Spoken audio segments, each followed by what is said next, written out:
What impact did the revolts of the Arab Spring have on the relationship between Muslims and Christians? This is the question that was discussed in one of the meetings held from September 15th to 17th in Bethlehem by the Liqa Center, which deals with historical and religious studies in the Holy Land, and with a particular attention given to matters of inter-religious dialogue in the region. As part of a conference devoted to the local, regional, and international consequences of the revolutions of the recent months, the theme of the relationship between the two main religions of the Arab world, Muslim and Christian, saw the emergence of a key word: people. We are talking about one single people who want the good for themselves and who rose up together for a change that will improve the lives of everyone, without distinction.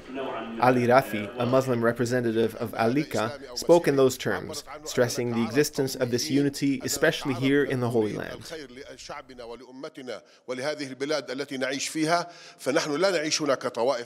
Here we don't live divided by religion, but united as an Arab-Palestinian nation, whether in Haifa, in Bethlehem, or in Jerusalem. This position is essentially shared by the Center's Christian representatives. In this case, talking about the good relations between the exponents of the two religions is Zurbi, who warns, however, not to underestimate what is happening in other areas to avoid the risk that an overthrown dictatorship turns into something which, though having a different name and a different form, may turn out to be a new dictatorship. Common historical and political traits indeed indicate that the Muslim and Christian Arabs here today are close to one another. But there are also many grounds for concern, and the conference also dealt with some problematic issues concerning the future status of countries like Egypt.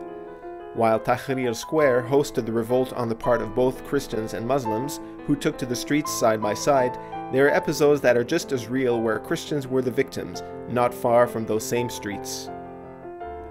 Jeriz Khouri, director of Liqa, hopes that these are fringe events, being personally convinced that the majority believes in a different future. "We have only seen the beginning of the spring," he said. "We have seen the green sprouts, and now we are waiting to see the flowers. Democracy requires education." The Egyptian contradictions are also cited in the intervention of Father Rafiq Khouri, a Christian speaker who sees the root of the problem in widespread corruption and a path to the solution in culture.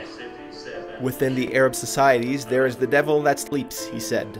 "We are fighting in a superficial way, taking a picture with a sheikh and a bishop, but we don't get to the roots. We must work hard on the educational and spiritual levels, creating a healthy social program that reaches homes, schools, churches, mosques, and the media.